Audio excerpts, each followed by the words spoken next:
महापुराण की कथा कहती है, महाराज पूर्णिमा का जो चंद्र है वो विशाल का है और उस चंद्र की पूर्णता में हमारी अभिलाषाएं भी पूर्ण हो। आप आस्था चैनल के माध्यम से जितने लोग कथा सुन रहे हैं, फेसबुक यूट्यूब पर जितने कथा सुन रहे हैं और कुबेरेश्वर धाम में जितने कथा सुन रहे हैं, आप में से कितने लोग हैं जो पूर्णिमा का व्रत करते हैं? जो माताएं करती हो जरा हाथ उठाइए। पूर्णिमा का व्रत जो करती है, करते हो ना आप लोग? रखिए याद।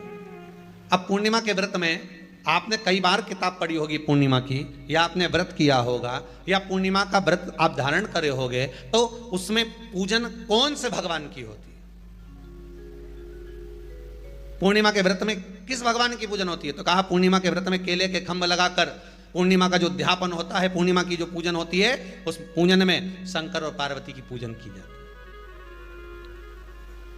शिव और नारायण की पूजन करी जाती है, शंकर और पार्वती का स्मरण किया जाता है। किसकी पूजन होती है? शिव पार्वती। क्यों शंकर और पार्वती का पूजन क्यों करा जाता है पूर्णिमा के व्रत में? क्योंकि शिव और माता पार्वती ही केवल एक ऐसे हैं जिन्होंने अपूर्ण लक्ष्मी को भी पूर्ण बना दिया था। किसको पूर्ण बनाया है? लक्ष्मी। पूर्णिमा के दिन अगर आप शंकर भगवान को एक लोटा पानी अगर शिव को समर्पित कर रहे हो, श्वेत पुष्प को रखकर शंकर जी के ऊपर सफेद फूल को चढ़ाकर अगर एक लोटा जल भी, एक पात्र जल भी शंकर को समर्पित कर रहे हो, तो ये लक्ष्मी के लिए ही तो कर रहे हो। और कौन सी लक्ष्मी? पूर्ण लक्ष्मी। पूर्ण लक्ष्मी। आपको पहले भी कथा में कहा, एक बार भगवान विष्णु के सामने लक्ष्मी मैया ने बहुत तेज स्वर में कह दिया था, नारायण, दुनिया के लोग आपका नाम जपते हैं, दुनिया के लोग नारायण नारायण कहते हैं, दुनिया के लोग आपका भजन करते हैं, पर सत्य मायने में कहूं ना तो मेरे बिना दुनिया के लोगों की नहीं चल सकती, मेरे बिना दुनिया नहीं चल सकती, संसार मेरे बिना नहीं चल सकता। भगवान विष्णु ने कहा, यह तो गलत है लक्ष्मी आपका कहना। एक दिन लक्ष्मी को अहंकार आ गया, अहंकार के संबोधन जब माता लक्ष्मी करने लगी तो भगवान उसी समय पर भगवान विष्णु को क्रोध आ गया और भगवान विष्णु ने कह दिया, लक्ष्मी तू इतनी बड़ी बड़ी बात कहती है कि तेरे बिना नहीं रह सकती संसार? मैं तुझे कहता हूं लक्ष्मी, तू अपूर्ण है, तू अपूर्ण है, तू पूर्ण कब हो गई?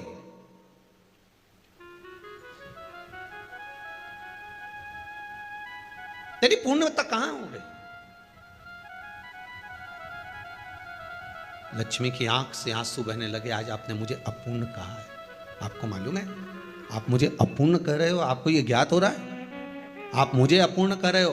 भगवान कहते हैं, हाँ लक्ष्मी मैंने तुझे अपूर्ण कहा है। अपूर्णता का मतलब आप जानते हो ना? भगवान कहते हैं, लक्ष्मी मैं सब जानता हूं। लक्ष्मी रोती हुई माता सरस्वती के पास पहुंच गई। सरस्वती ने पूछा, क्या बात है लक्ष्मी, क्यों रो रही हो? लक्ष्मी जी ने कहा, क्या बताऊं सखी, मेरे पति ने आज मुझे अपूर्ण कह दिया है। तो क्यों रो रही है तू? अपूर्ण अगर कह दिया, पति ने ही तो कहा है ना, तो क्यों रोना? चल मेरे साथ में। और सरस्वती मैया माता लक्ष्मी को लेकर सीधे पहुंच गई माता पार्वती के यहां। माता पार्वती के यहां जब पहुंची है, माता पार्वती जी ने लक्ष्मी जी को देखा और सरस्वती को देखा तो पूछा कि बात क्या है, क्या हो गया ऐसा, क्या हुआ, क्या है ऐसा जो तुम दोनों आज मेरे पास में आई? क्या हुआ? पार्वती जी कुछ बोलती, शिव जी का ध्यान माता सरस्वती की ओर और लक्ष्मी की ओर गया और भगवान शंकर जान गए कि आज भगवान नारायण ने लक्ष्मी जी को अपूर्ण कहा है। अब देखें माता पार्वती क्या कर सकती है, इसको पूर्ण बनाने के लिए करेगी क्या?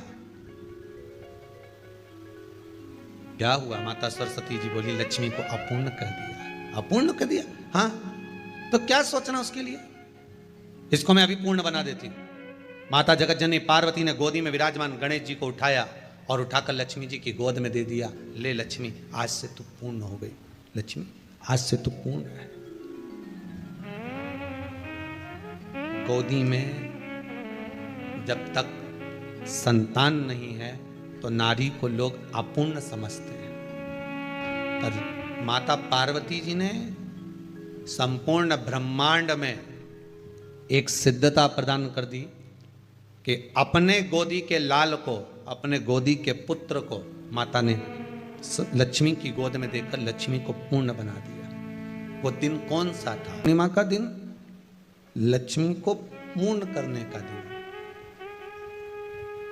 पूर्ण करने का। केवल अमृत ही नहीं बरसता, पूर्णिमा के दिन लक्ष्मी भी बरसती है। पूर्णिमा के कितने व्रत होते हैं? बोलते जाओ, जरा जल्दी जल्दी बोलो। पूर्णिमा के नारियों को, स्त्रियों को अखंड सौभाग्य के लिए, जो नारी वैधव्य नहीं होना चाहती है उस नारी को पूर्णिमा के कितने व्रत करना चाहिए? जिस नारी के यहाँ संतान नहीं हो, औलाद नहीं हो, उसको पूर्णिमा के कितने व्रत करना चाहिए? जिस नारी का पुत्र, पति बहुत बीमारी से ग्रसित हो, लग रहा हो कि ये मेरा बेटा बहुत बड़ी बीमारी में घिरा हुआ है, तो नारी को कितने व्रत करना चाहिए? स्वयं भगवान कृष्ण ने माता यशोदा को द्वापर में भी बताया है कि पूर्णिमा के 32 व्रत होते हैं। कितने व्रत होते हैं? 32। हम भगवान कृष्ण यशोदा रानी को, माता यशोदा जी को भी बता रहे हैं 32 व्रत। अब आपको किसी ने बता दिया होगा कि 8 कर लो, 7 कर लो, 6 कर लो, 12 कर लो, इसलिए आपने बोला कि 12 कर लीजिए, 32 कर लीजिए। अरे यहां तो द्वापर की कथा भी कहती है। यशोदा जी ने एक बार भगवान कृष्ण को रोक कर कह दिया, ए कन्हैया रुको। कन्हैया बोले, बोलो माँ क्या बात है? कन्हैया जरा रुकिए, इधर आओ जरा। भगवान कृष्ण आए। हाँ माँ बोलिए। जगह का प्रसंग है ये, जिस समय पर राधा रानी कुरुक्षेत्र में नंद बाबा और यशोदा जी को लेकर कुरुक्षेत्र के कुंड में, ब्रह्म सरोवर में स्नान कराने के लिए लेकर जाती है, ग्रहण का समय पर। और जब भगवान कृष्ण उस कुरुक्षेत्र के उस सरोवर में स्नान करने आते हैं, तब यशोदा जी ने अपने लाला से प्रश्न किया है, पूछा है कि नारी वैधव्य होकर ना मरे, उसका पति कोई रोग से ग्रसित ना हो, उसका पुत्र किसी रोग में ना पड़े। कितना सुंदर संवाद लिखा है। अगर किसी माता का पुत्र मान लो किसी नशे में डूबा हुआ है, कोई नशा कर रहा है और गलत नशा है, आपको लग रहा है कि ये नशे में डूबा हुआ है, आपको लग रहा है कि ये गलत जगह पर डूब गया है, आपको लग रहा है कि मदिरापान में, मांसाहार में या अधिक गांजा आदि का जो भी नशे होते हैं, जितने भी नशे, उसमें डूब चुका है। और माँ उसको समझा रही है, तू नशे में मत डूब, तू इस काम को मत कर, तू ये गलत कर्म मत कर। माँ उसको समझा कर हार गई। तो मेरा माताओं से निवेदन है, आप उसको समझाना बंद कर दो, एक काम करना प्रारंभ कर दीजिए। हमें जो शिव महापुराण के माध्यम से शास्त्र कह रहा है कि आप 32 पूर्णिमा के व्रत प्रारंभ कर दो। उसमें करना क्या है आपको? केवल जिस दिन व्रत रहे, रात्रि के समय पर कोई भी मीठा, कुछ भी सामग्री आप चंद्र की रोशनी में, चंद्र को अर्घ देने के बाद, पूजन करने के बाद उसको रखो, और वही सामग्री जो नशा कर रहा है उसको पूर्णिमा के दूसरे दिन उसको खिलाओ। आप धीरे धीरे खिलाना चालू करेंगे, जिस नशे में वो डूबा हुआ है उस नशे से वो छूटना प्रारंभ हो जाएगा। 2 पूर्णिमा व्रत करके तो देखो, तीसरे में तुम्हें जरूरत ही नहीं, धीरे धीरे आप वो छूटना प्रारंभ हो जाएगा। स्वयं भगवान कर रहे हैं। यशोदा मैया ने कन्हैया को रोक लिया कुरुक्षेत्र के उस मैदान में, और भगवान कृष्ण का दर्शन माता यशोदा जी करी। बहुत दिनों के बाद माँ को, आज माता यशोदा को लाला का दर्शन हुआ, बहुत समय के बाद, जाने के बाद बहुत समय। कृष्ण से माता यशोदा जी ने पूछा, कन्हैया लो, किसी नारी का पुत्र या पति रोग से ग्रसित हो,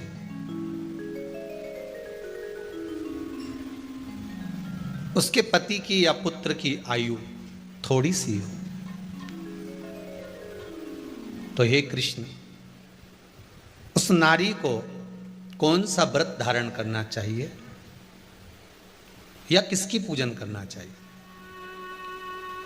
ये कुरुक्षेत्र की भूमि का संवाद है।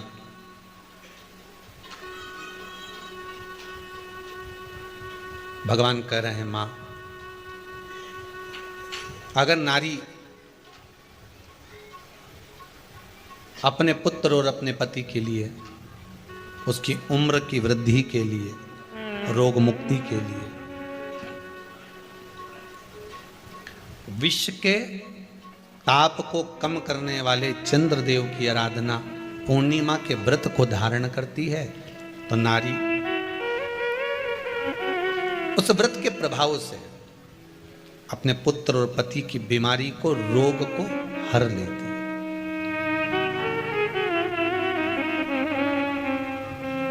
रोग का हरण कर लेती।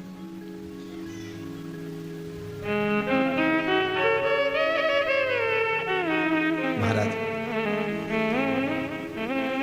जो बच्चा बुद्धि से विकलांग हो, विद्या में कमजोर हो, परीक्षा हॉल में पेपर देते समय भूल जाता हो, वे एक काम ना करता हो, तो निवेदन है किसी भी पूर्णिमा की रात्रि को 12 बजे गाय के, गौ माता देसी गाय के जो 4 थन होते हैं, उन 4 थन में से जो आगे के थन होते हैं, 2 पीछे की ओर होते हैं, 2 आगे की ओर होते हैं, तो जो आगे के 2 थन हैं उस थन का दूध निकलवा लिया जाए और उस दूध का कोई भी मीठा पदार्थ बनाओ तो ठीक है, ना बनाओ तो उसी दूध में शक्कर मिलाकर पूर्णिमा की रात्रि को, जो विवेक से कमजोर हो, बुद्धि से कमजोर हो, या याद करा हुआ सब भूल जाते हो, या आपके लिए भी है कोई चीज रखते हो भूल जाते हो, विवेक याद नहीं रहता, बुद्धि में इतना प्रबल बल नहीं आ पाता, याददाश्त कमजोर होती चली जा रही, तो किसी भी पूर्णिमा की रात्रि को 12 बजे गाय के आगे के 2 थन का दूध, उसमें कोई पदार्थ, शक्कर, गुड़ कुछ भी मिलाकर भगवान के चंद्रदेव की साक्षी में उसको पिला दिया जाए। महाराज, बार बार पिलाने की जरूरत ही नहीं पड़ेगी, एक ही बार में काम कर जाएगा और विवेक पूर्ण तरह से कार्य करने लगेगा। इसी गाय के आगे के 2 थन का दूध बड़ा प्रबल होता है। पूर्णिमा की रात्रि को 12 बजे उसका प्रयोग किया जाए। दूध को निकाल लो शाम के समय, रात्रि के समय ग्वाले से कहकर, जिसके यहाँ पर देसी गाय हो वहां निकलवा कर उसको रखा जाए, उसका पान करा जाए। रोग बीमारी में प्रबलता, तो मां यशोदा जी जग कल्याण के लिए पूछ रही है। जब देवता 33 कोटि देवता उस चंद्र के इंतजार में रहते हैं कि ये चंद्र प्रबल होगा, तब जाकर ये चंद्र यहां पहुंचेगा, तब जाकर हम मंथन करेंगे, तब जाकर वो अमृत मिलेगा, और उस अमृत को देवता धारण करेंगे तो वो आनंद पा जाएंगे। हम क्यों एक एक पूर्णिमा छोड़ें? एक एक पूर्णिमा के महत्व को जानिए। कोई पूर्णिमा साधारण नहीं है, कोई प्रदोष साधारण नहीं है, कोई शिवरात्रि साधारण नहीं है।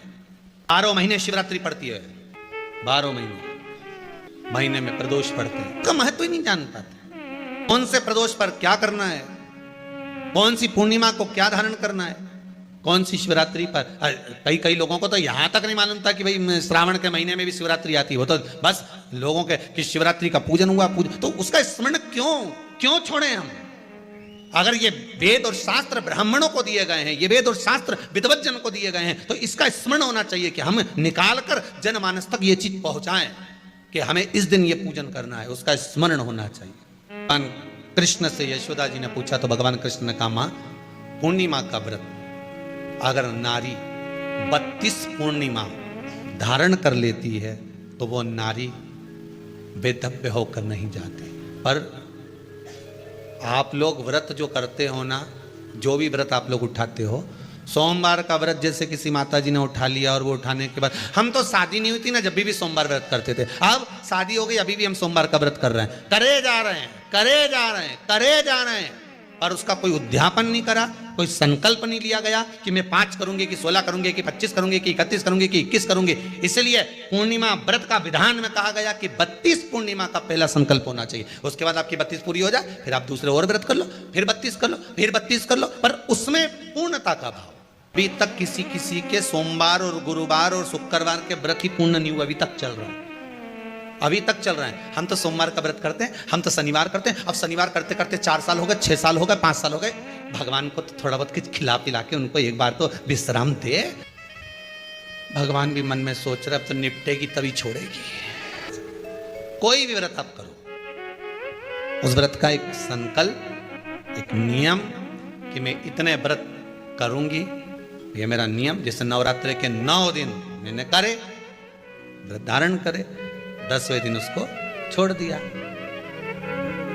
अब तुम तो सोच कर बैठी कि ये मैं 9 दिन धारण कर लूंगी, ने 1 दिन बाद एकादशी पड़ रही है तो 10वें के दिन कौन छोड़े, दशहरे का भी व्रत ये भी कर लूँ, 11 भी पूरी कर लूँ, उसके बाद प्रदोष भी कर लूँ, और प्रदोष के बाद में मैं फिर जो द्वादशी पड़ी, 12 पड़ी वो कर कुरा के इसके बाद ही छोड़ूंगी। थोड़ा सा जिस व्रत को उठाया गया, जिस व्रत का नियम लिया गया है, उस व्रत का प्रदान कर कर फिर उसको थोड़ा सा भाग प्रदान कर कर हमने ये व्रत पूर्ण कर लिए। भगवान हमारा ये व्रत आपकी कृपा से, हे विश्वनाथ, हे शंभु, हे त्रिकालदर्शी, हे कैलाशी, मेरी 26 एकादशी आज पूर्ण आपकी कृपा से हुई है, इसलिए मैं उद्यापन कर रही हूं, आपकी कृपा से कर रही हूं। उसके बाद फिर उठाऊंगी, फिर कर लूंगी, पर आज मैंने पूर्णता का भाव लिया। उद्यापन नहीं करो तो किसी विद्वान ब्राह्मण को घर में बुलाकर अभिषेक पूजन करा लो, उसको भोजन करा दो, दक्षिणा अधिक प्रदान कर कर उसको विदा कर दो, उसमें भी सुख का भाग। इतनी पूर्णिमा जम के बोल दो, 32 पूर्णिमा।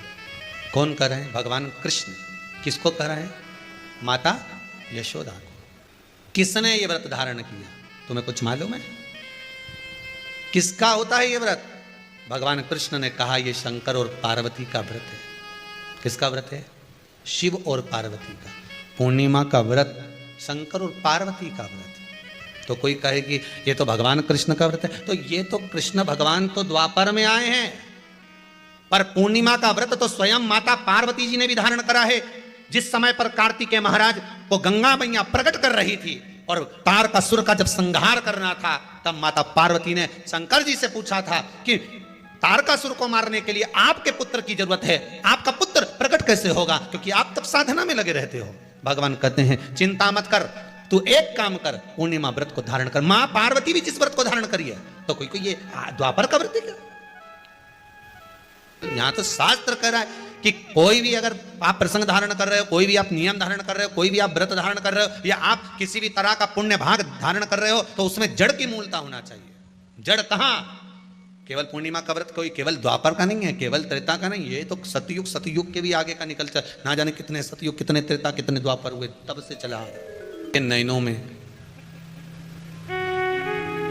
नंबर बढ़ते चले जा रहे हो, चश्मा उतर नहीं रहा हो, दूर का नहीं दिखे, कहीं किसी को पास का नहीं दिखे, रहते हैं। उसके लिए तुलसी की जो डंडी होती है, तुलसी जैसे बेलपत्र की जो ये डंडी है, ऐसे ही तुलसी का जो पत्ता होता है, उस पत्ते की जो डंडी होती है, उस डंडी को चंद्रमा को देखा जाता है। उस डंडी की जो कोर होती है, उस कोर को दृष्टि से मिलाया जाता है। माँ की रात्रि ठीक 12 बजे आप चंद्रमा की, जैसे चंद्रमा का भाग, उस चंद्रमा के भाग को आप उस डंडी के भाग से निहारने का प्रयास करें। मार घर में आई है, घी का दिया लगाई है, उस घी के दीप को लगाने के बाद पूर्णिमा के दिन उस पर एक प्लेट थोड़ी तिरछी कर रख दो, जिससे उसकी कालोच, काई की, उस दीप की, घी के दीप की कालोच उस प्लेट पर आ जाए। थोड़ी सी कालोच ले लीजिए, 5-10 मिनट में आ जाएगी। उसको गाय के घी में मिलाकर आंखों में सुरमा लगाकर रात्रि को सो जाइए। 3 दिन बाद आप महसूस करेंगे कि नेत्र की ज्योति बढ़ना प्रारंभ हो रही है। अब इस प्रयोग को करने में कोई धन लगा तुम्हारा? अरे बोलो तो सही, कोई दौलत लगी तुम्हारी, कोई संपदा, या फिर तुमने सियोर वाला महाराज के लाके खूब बटोर के दे दिया, कुछ लगा? नहीं। तुम करोगे, लाभ तुम्हें मिलेगा। ये जितनी पूर्णिमा के व्रत हैं, जितने 12 महीने जो पूर्णिमा पड़ती है, पूनम पड़ती है, ये भले दुनिया के लोग कहते हैं कि ये भगवान राधा और कृष्ण से संबंध, हम और कृष्ण से संबंध रखते हैं, पर इनका यदि सही संबंध समझा जाए, इनके सही संबंध का यदि स्मरण करा जाए, इनके सही संबंधों का यदि वर्णन किया जाए, तो शिव और चंद्रमा के जो मिलन का केंद्र बिंदु है वही पूर्णिमा है। केवल एक पूर्णिमा वहीं तक नहीं रही कि भगवान कृष्ण और राधा जी ने रास किया, केवल वहीं तक उसकी सीमितता नहीं है। बात ध्यान रखिएगा, यदि काया का रोग हो गया, मान लो शरीर कहीं से सफेद पड़ रहा है, कहीं से काला पड़ रहा है, शरीर में से खाल की फुकड़ी निकलना प्रारंभ हो गई हो, शरीर में काले काले चट्टे पड़ना चालू हो गए हों, या कोई विशेष रोग हो गया, कोई विशेष में रोग है, बीमारी है, काया बेकार हो रही है, तो सीधी सीधी बात शिव महापुराण की कथा कहती है, सुंदर आनंद में श्रवण कर कर आप अपने जीवन को, ये पूर्णिमा शिव महापुराण की कथा कहती आ रही है। कुछ नहीं करना, पीपल का एक पत्ता, उस पत्ते पर थोड़ा सा चावल, पूर्णिमा की रात्रि को अपने हाथ में लेकर, अपने नयनों से लगाकर, शरीर पर से स्वयं उतार कर उसको दरवाजे के पास रख दीजिए। पूर्णिमा की रात्रि को पूर्ण होने पर उस चावल को दूसरे दिन सूंघ कर बहते हुए पानी में डाल दीजिए।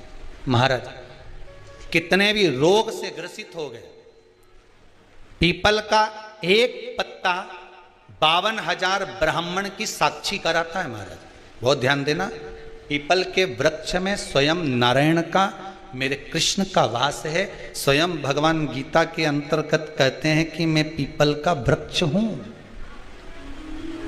नारायण उसी में बसता। 52,000 ब्राह्मणों का वासा एक पीपल के पत्ते में होता है। और आपको पहले भी कथा में कहा, गाय, ब्राह्मण, बहन, बेटी, ये सब काल का हरण करने वाले हो, काल को हरने वाले हो। रोग को मिटाइए, शिव का स्मरण करो। पूर्णिमा के दिन चावल का एक आखा दाना, आखा दाना जानते हो, पूरा खंडित चावल नहीं, कितना चावल, एक दाना चावल का शंकर भगवान के शिवलिंग पर समर्पित करिए। एक बेलपत्र जिसका डंडी का मुख अपनी ओर हो, जहां से चावल चढ़ाया है, उस चावल के ऊपर अपनी कामना कर कर रख दीजिए और चंद्रमौली भगवान का स्मरण करिए। कौन से भगवान? शंकर भगवान का सर्वश्रेष्ठ सुंदर नाम है चंद्रमौली।